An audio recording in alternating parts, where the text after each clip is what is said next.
They thought a few homemade drones could bend the U.S. air power. Instead, they pushed an $800 million Ghost straight into a fireball on the edge of the Saudi desert. May 3, 2025. Midnight air still shimmering over Prince Sultan Air Base, Saudi Arabia. A B-2 Spirit, stealthiest bomber the world has ever seen, sits on a tow bar, inching across the floodlit apron. Its matte black skin drinks the light. Its price tag could fund a small nation. Minutes later, that same bomber, call sign Ghost 16, is a scorched crater surrounded by shredded carbon fiber and twisted titanium. 2 ground crew members are hospitalized, and the U.S. Air Force has just lost 1/8 of the entire operational B-2 fleet in the blink of an eye. How did it happen? Because the base wasn't quiet.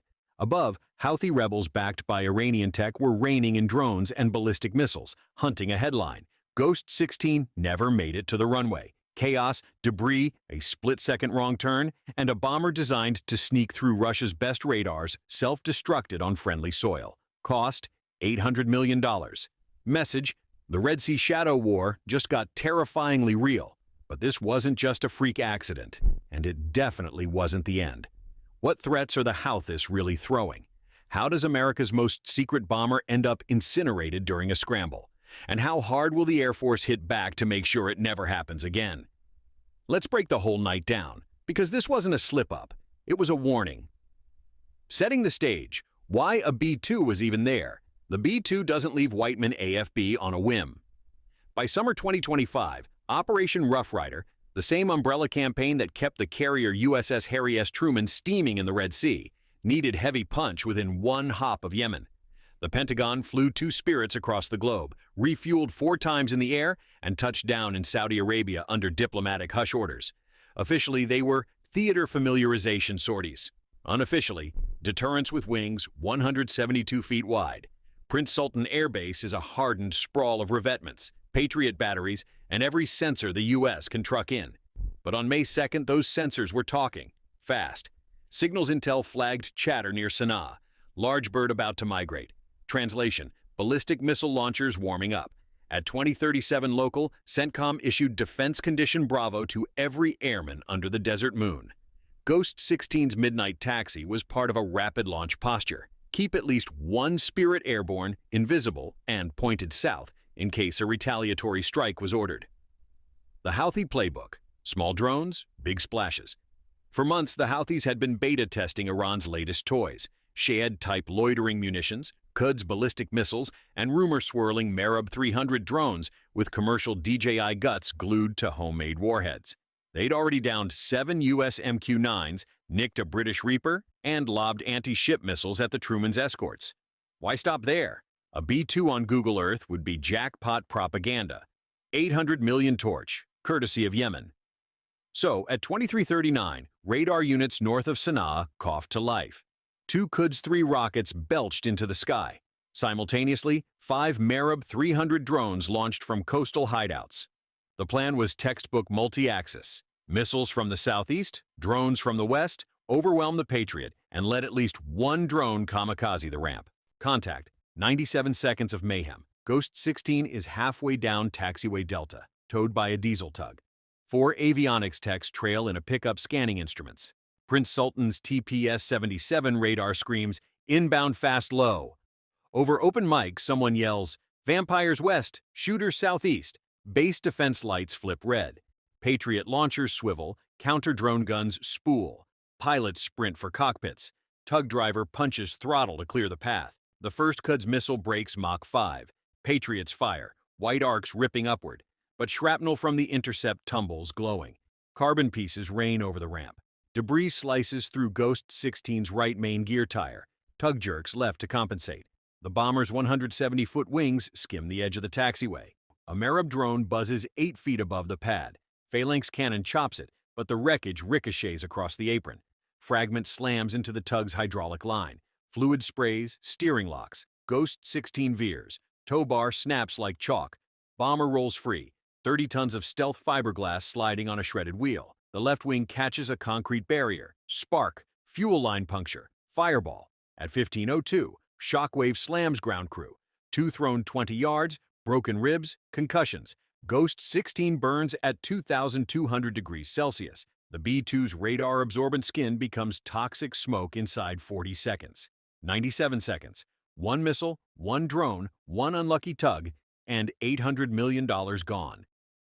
Official statement versus ground truth. At dawn, an Air Force spokesperson issues a 5-line memo. B-2 Spirit suffered catastrophic damage during ground mishap. No enemy munitions impacted aircraft. Investigation pending. Pentagon speak for shut up, we're busy. But everyone on that ramp knew. The mishap was welded to enemy action. Missile debris, drone fragments, emergency maneuver. Connect the dots. CNN runs a Chiron, non-combat loss. Defense analysts roll eyes. Military forums light up. We lost 12% of Spirit fleet in a mishap?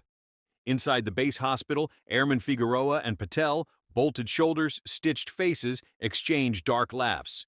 Yeah, non-combat my ass. What a B-2 really costs. Money, mystique, muscle. Sticker price says $800 million, but that's bare airframe. Pour in training, software, low observable maintenance huts called clamshells, and each Spirit edges toward $2 billion life cycle cost. Only 20 combat-coded B-2s exist. Ghost 16 was number 17 off Northrop's assembly line, fresh from a 2024 sensor upgrade that let it sling hypersonic ARRW missiles. Losing one isn't like losing a Hornet. It's like deleting an entire squadron's worth of capability.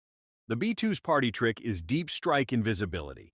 Slip 6,000 miles, kick down bunker buster doors, vanish. It's strategic insurance. The friend the president calls at 3 a.m. if nuclear silos need a reminder. Put simply, Ghost 16 wasn't cargo, it was national policy on wings. Retaliation. Operation Night Ghost. By 3 a.m., Prince Sultan's runway is clear, but glowing with emergency lights. Across the flight line, Ghost 14, the sister Spirit, spins up. No more towing. She's rolling under her own power, loaded with GBU-57A/B MOPs and standoff JASSM ERs. Airborne tankers orbit at high altitude. F-22s from Al Dhafra punch west to sweep skies.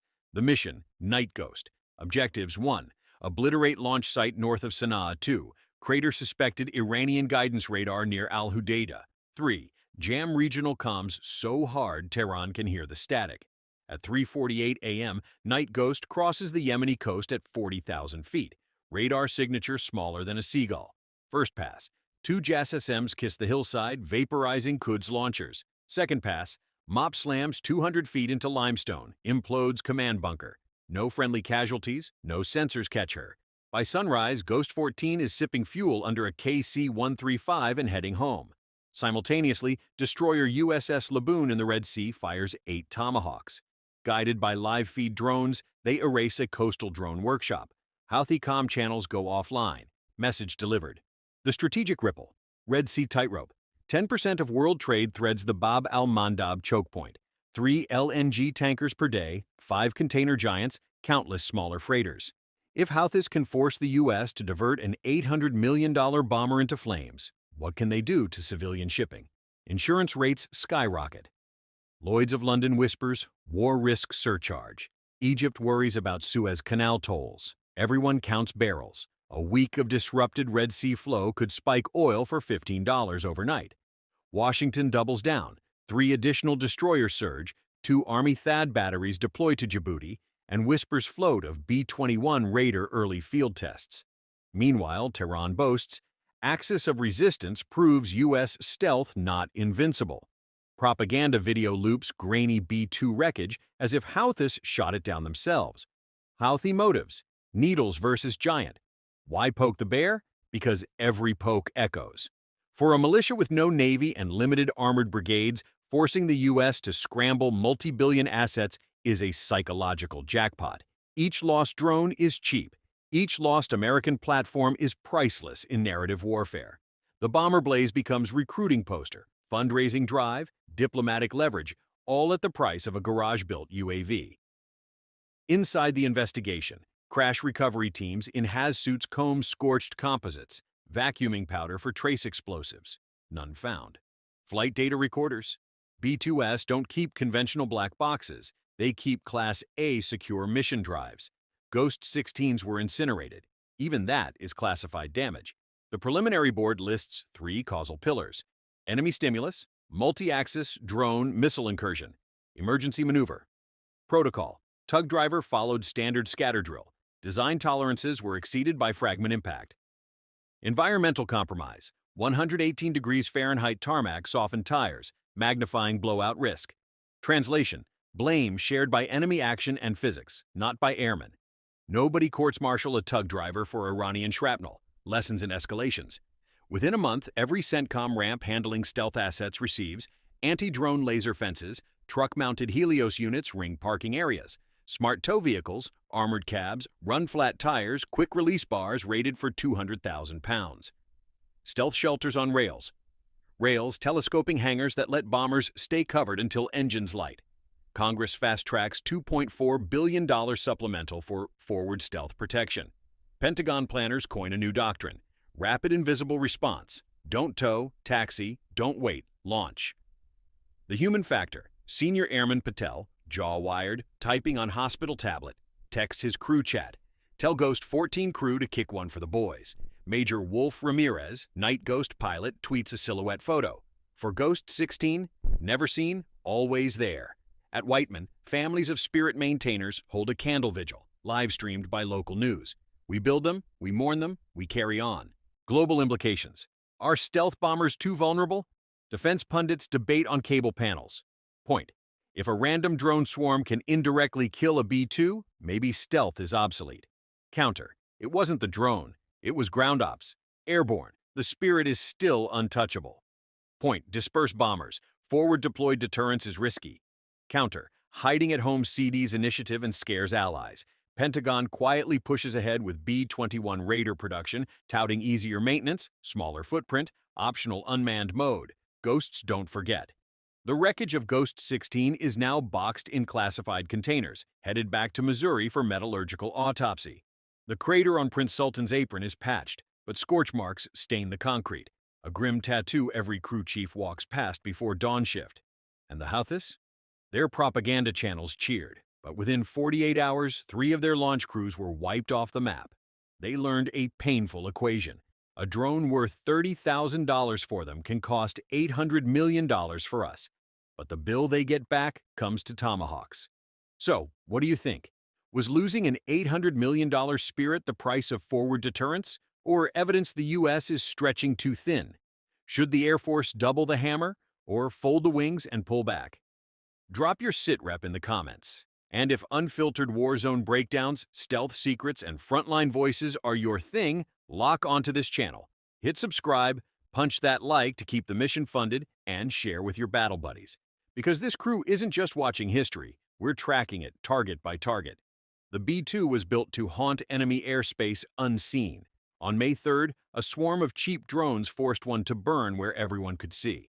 It was more than a mishap. It was a live-fire message. The skies over the Red Sea are no longer a one-sided domain. The U.S. can still answer with 2,000-pound diplomacy delivered at Mach 0.95, but every answer risks a louder reply. The question is, who blinks first? Stay sharp, stay ready, and remember, even ghosts can bleed if you catch them on the ground.